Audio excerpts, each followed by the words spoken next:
రోమిలకు రాసిన పత్రిక 4వ అధ్యాయం 17-22 వరకు మనం అందరం కలిపి చదువుకుందాము.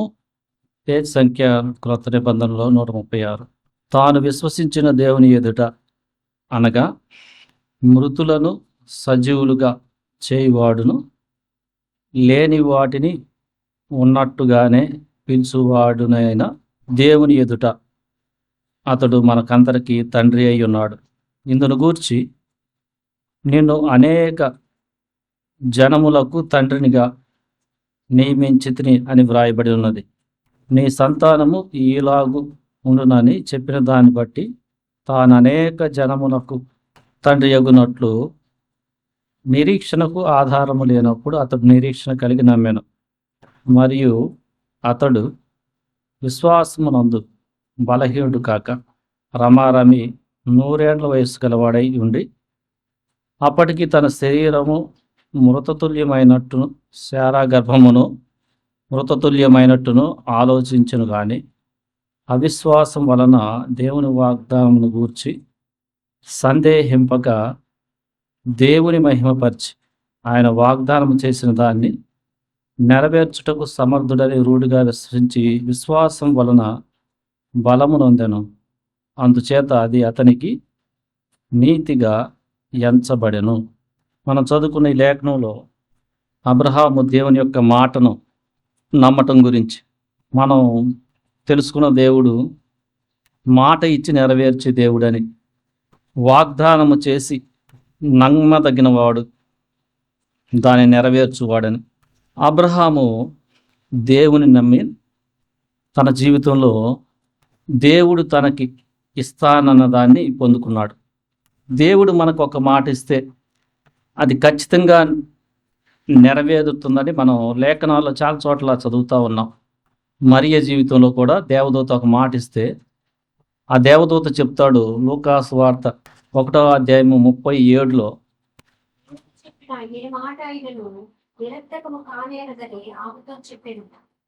గబ్రియేల్ దేవదూత మరియకి నీవు కన్యకై గర్భాన్ని ధరిస్తావు అనే ఒక వాగ్దానము దేవుడి నుంచి తెచ్చింది ఇచ్చాడు.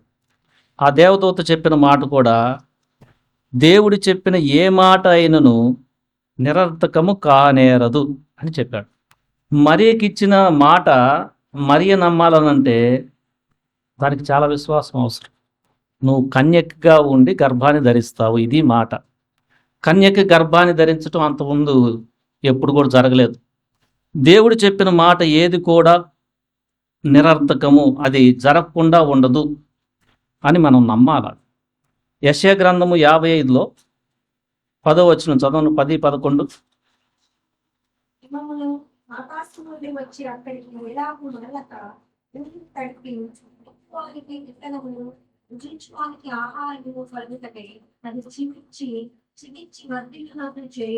అలాగే నా నోటి నుంచి వచ్చి వచనము మరలక అది నాకు అనుకూలమైన దాన్ని నెరవేర్చును. నేను పంపిన కార్యమును సఫలం చేయను. అది ఇది దేవుడే డైరెక్ట్గా చెప్తున్న వాగ్దానం. ఇది వర్షమును హిమమును ఆకాశము నుండి వచ్చి అక్కడికి ఏలాగు అక్కడికి మరల వెళ్ళవో, ఆ వచ్చి భూమిని తడిపి విత్తే వాళ్ళకి విత్తనాన్ని, తినటానికి ఆహారాన్ని ఎలా ఇస్తుందో అలాగే నేను ఏదన్నా మాట ఇచ్చానంటే నా నోట నుంచి వచ్చి వచనము అట్లానే ఉంటుంది. అది 11వ వచనంలో మళ్ళా నా దగ్గరికి రాక ఏమి చేయకుండా రాదు, అది నాకు అనుకూలమైన దానిని నెరవేర్చును. నేను ఏ ఉద్దేశంతో మాట ఇచ్చానో దాన్ని నెరవేర్చును. నేను పంపిన కార్యమును సఫలం చేయను. ఇది దేవుని యొక్క వాగ్దానం. ఆయన చెప్తున్నాడు, నేనేదన్నా మాట ఇస్తే అది జరగకుండా ఉండదు. నేను ఏ ఉద్దేశంతో ఆ మాట ఇచ్చానో ఆ కార్యాన్ని అది నెరవేరుస్తుంది. ఇది రక్షణ పొందిన బిడ్డ గట్టిగా నమ్మాలి. అది దేవుని యొక్క మాటని గట్టిగా నమ్మాలి. ఎందుకంటే కొన్ని పర్టికులర్ వాగ్దానాలు అబ్రహాముదైనా ఆయన 100 ఏళ్ళు 100 సంవత్సరాలు వస్తున్నా కూడా అవిశ్వాసి కాక విశ్వాసంతో బలం తెచ్చుకొని ముందుకెళ్ళాడంట. అక్కడ రాయబడింది, మనం చదివింది.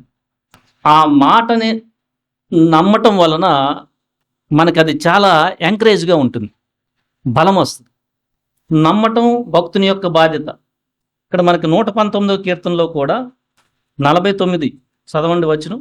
నీ సేవకునికి దయచేయబడిన మాట జ్ఞాపకము చేసుకొని దాని వలన నీవు నాకు నిరీక్షణ పుట్టించి ఉన్నావు. ఇది ఆయన యొక్క భక్తి జీవితం. ఆయనకి దేవుని యొక్క మాట ఒకటి ఇచ్చాడంట, జ్ఞాపకం చేసుకొని ప్రార్థన చేస్తున్నాడు. అది చెయ్యాలి మనం. అబ్రహాంకి ఏం మాట ఇచ్చాడు? నిన్ను అనేక జనములకు తండ్రిగా చేస్తానన్నాడు. దాని గురించి చేస్తానన్నావు కదా ప్రభువా, దాన్ని నెరవేర్చుని మనం ప్రార్థన చేయాలి. అయితే కొన్నిసార్లు లేట్ అవుతున్నట్టు కనిపిస్తుంది, సరైన సమయంలో ఆ మాట నెరవేర్చబడుతుంది. ఈ భక్తుల గురించి మనం ఏం నేర్చుకోవాలి అంటే, దేవుని మాట ఖచ్చితంగా నెరవేర్చబడుతుంది అని వారు నమ్మారు. మరియ ఏం చెప్పింది? ఇందాక మీరు చదివారు లోక 1:38. మళ్ళా చదవండి ఆ మాట. అందుకు మరియా, ఉమ్, ఇదిగో ఈ మాట చొప్పున నాకు జరుగునుగాక అనెను. అది ఆమె ఏంటంటే, నీ మాట చొప్పున నా జీవితంలో జరుగునుగాక. ఆమె దేవుడు భక్తునికి మాట ఇచ్చాడంటే అది తన జీవితంలో ఒక మంచిని చేస్తుంది. ఆయన కొన్నిసార్లు ఉగ్రతతో కూడా మాట ఇస్తాడు.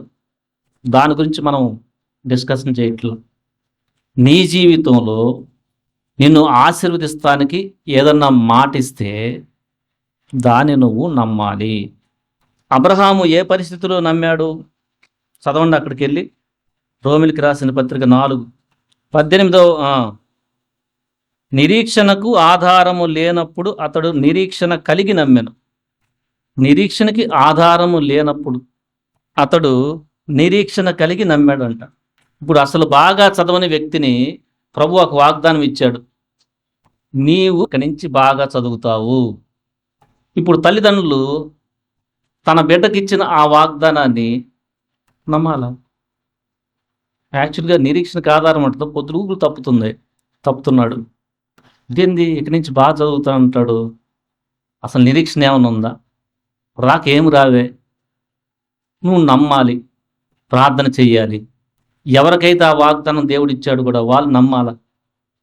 ఇక చదవటం మొదలు పెట్టాలి. కొంచెం ఆ స్టేజ్కి వెళ్ళిపోతాం. కొంత సమయం పట్టచ్చు. అబ్రహాం కూడా పట్టింది, 25 సంవత్సరాలు పట్టింది. కానీ ఆ బ్లెస్సింగ్ ఆగలా. ఇంకా ప్రభు వచ్చేదాకా ఉంటానే ఉంటుంది. ఇప్పుడు కొంది అనేక జన్మలకు నువ్వు తండ్రి అవుతావు. ఫస్ట్ ఒకరు పుడతానికి చాలా సంవత్సరాలు పట్టింది. ఆ సమయంలో మనము నమ్మకుండా ఉండకూడదు. కానీ అపవాది ఆ సమయంలో మనల్ని శోధిస్తాడు. మనం దేవుణ్ణి సనిగే వారంగా చేయాలని వాడి ప్రయత్నం. ఆ జాగ్రత్త భక్తునికి ఉండాలి. కొన్ని వాగ్దానాలు నీ జీవితంలో నెరవేరాలంటే ఓర్పు అవసరం. కానీ నువ్వు నమ్మాల్సింది, దేవుడు ఏదన్నా మాటిస్తే ఖచ్చితంగా నా జీవితంలో చేస్తాడు. వర్షము హిమము వచ్చి భూమిని తడిపి విత్తేవారికి విత్తనం ఎలా ఇస్తున్నాయి, తినటానికి భుజించేవానికి ఆహారం ఎట్లా ఇస్తున్నాయి, అలాగనే ఆయన చెప్పిన ఆయన మాట పని చేసే కానీ చెయ్యకుండా ఊరకనే వెనక్కి రాదు. నిష్ఫలంగా ఆయన కార్యాన్ని నెరవేరుస్తుంది. సో రక్షణ పొందిన నీవు నీ జీవితంలో నీకున్న ధన్యత గమనించావా? క్రీస్తు యేసులో ఆయన రక్తం ద్వారా నీవు క్రొత్త నిబంధనలోకి ప్రవేశించిన నీకున్న ధన్యత నువ్వు గమనించావా? కొంతమంది గమనించరు, అజ్ఞానం. యేసు క్రీస్తులో నీకు పరలోక సంబంధమైన ప్రతి ఆశీర్వాదాన్ని ఇస్తాను అని చెప్పిన మాటను గమనించావా? ఎఫెసీయులకు రాసిన పత్రిక 1:3. క్రీస్తు యేసులో దేవుని ఆత్మ నీలో నివసిస్తుంది. ఆ వాగ్దానం నువ్వు చూసావా? పరిశుద్ధాత్మని యొక్క అభిషేకము నీకుంటుంది. క్రీస్తు యేసులో నీకు నిత్య సమాధానం, నిత్య సంతోషం. ఈ భూమి మీద ఆయన నీకు సదాకాలము తోడై ఉంటానన్నాడు. ఇవన్నీ మాటలే, వాగ్దానాలే. ఈ వాగ్దానాలని నువ్వు నమ్మాలి. నిన్ను నీ బిడ్డల్ని, ఫర్ ఎగ్జాంపుల్ చిల్డ్రన్ గురించి చాలా వాగ్దానాలు ఉన్నాయి. యెషయా గ్రంథము ఒక వాగ్దానం చూడండి. 44వ అధ్యాయం 3వ వచనం చూడండి. నేను ఉమ్, రక్షణ వారి మీద నీళ్లను, ఎండిన భూమి మీద ప్రవాహ జలములను కుమ్మరించెదను. ఉమ్, ఈ సంగతి నా ఆత్మను కుమ్మరించినను. ఉమ్. ఎంత మాట ఇది? తర్వాత ఇంకో చాటు 48వ అధ్యాయం 18, 19 చదవండి. నీకు నా ఆజ్ఞను ఆలకింపవలెనని నేను ఎంతో కోరుచున్నాను. ఆలకించిన ఎడల నీ క్షేమము నది వలెను. ఉమ్, ఉమ్, ఈ సంతానము పుష్పవలె విస్తారమును, ఈ గర్భఫలము దాని వేడుల వలె విస్తరించు. ఉమ్. మరుగుపడను. ఎంత వాగ్దానం ఇది? ఈ వాగ్దానము ఒక కండిషన్ బేస్డ్గా ఉంది. ఆయన ఆజ్ఞను వింటే చేస్తే. కొన్ని వాగ్దానాలు కండిషన్ బేస్డ్తో ఉంటాయి, నిబంధన. నువ్వు ఇది చేస్తే నీ జీవితంలో నువ్వు కష్టంలో వెళ్తుంటే ఆయనకి నీకు ఇచ్చిన వాగ్దానాన్ని బట్టి నిరీక్షణ కలిగి ఉంది. అది మంచిది. సింపుల్. సందేహించవాక. అబ్రహాము సందేహింపక విశ్వాసముతో బలము పొందెను. ఒక సమయం వచ్చింది తన జీవితంలో ఆ వాగ్దానము. ఇస్సాకు పుట్టాడు. ఇప్పుడు చూస్తున్నాం సముద్రపు ఇసుక వలె, ఆకాశ నక్షత్రాల వలె తన యొక్క సంతానము అనేక జన్మలకు తండ్రి అవుతా ఉన్నాడు. ఫిజికల్గా అనేక మందికి తండ్రి ఆయన. విశ్వాసము క్రీస్తు కూడా ఆయన సంతానమై విశ్వాసులు కూడా ఆయన తండ్రి అయ్యాడు అనేకులు. సో నీ జీవితంలో కూడా ప్రభు ఇచ్చిన వాగ్దానం నెరవేర్పు క్రమంలో మధ్యలో ఉన్నావేమో. 119లో ఇందాక మనం ప్రార్థన చేసిన భక్తుని ప్రార్థన విన్నాం కదా. ఆయన నీ మాటను బట్టి నేను నిరీక్షణ కలిగి ఉన్నాను. దేవుని మాట మనం నమ్మటం వలన మన విశ్వాసం కొనసాగిస్తానికి కావలసిన నిరీక్షణ ఉంటుంది. అంటే రేపు మంచి జరగబోతుంది. ఆయన మాట నీకు నిరీక్షణ పుట్టిస్తుంది. ముదిమి వచ్చే వరకు నేను ఎత్తి పట్టుకుని వాడను నేనే అనే మాట. ముదిమంటే వయసు పెరిగేటప్పుడు, ముసలితనం వచ్చినప్పుడు. అప్పుడు దాకా కూడా నేను ఆయన ఎత్తి పట్టుకొని కాపాడుతానన్నాడు. ఎంత మాట అది! ఆ మాట నీ జీవితంలో అనారోగ్య పరిస్థితిలో నువ్వు వెళ్ళినప్పుడు ఎంత గొప్ప నిరీక్షణ ఇస్తుంది. మనం ఏం చేయాలనంటే ఆ మాట నమ్మాలి. ఈరోజు ప్రార్థనలోకి వెళ్తున్నాం. యాకోబుకి ఒక మాట ఇచ్చాడు, నువ్వు వెళ్ళే ప్రతి త్రోవలో కూడా నేను కాపాడి. ఆదికాండం 28:15 నిన్ను మరలా ఇక్కడికి తెస్తాను, నీ పనులన్నిట్లో తోడై ఉంటాను, నీ మార్గం అంతట్లో కూడా తోడై ఉంటానని ఇచ్చాడు. యాకోబు నమ్మాడు. తనకి తన బంధువు వలన కొన్నిసార్లు ఇబ్బందులు వచ్చినాయి. అయినా దేవుడు జోక్యం చేసుకున్నాడు. ఈయన పాత జీవితంలో మోసగాడు జీవించిన ఆ పనులు తన మామ మోసం చేయటం మొదలుపెట్టాడు. అయినా ప్రభువు విడవకుండా ఆశీర్వదిస్తూ వచ్చాడు. ఆయన చెప్తున్నాడు, నేను ఒంటి కర్రతో పోయాను ఆ ఊరికి, ఇప్పుడు మందలు పెరిగిపోయినాయి, మనుషులు దాసులు పెరిగిపోయారని చెప్తున్నాడు. ఆయన ఎక్కడ వచ్చిందంటే బలము, అన్ని కష్టాల్లో కూడా తన జీవితాన్ని ముందు సాగిస్తానికి వచ్చిన గొప్ప బలం ఏందని దేవుని మాట. ఇదిగో త్రోవలో నన్ను కాపాడి.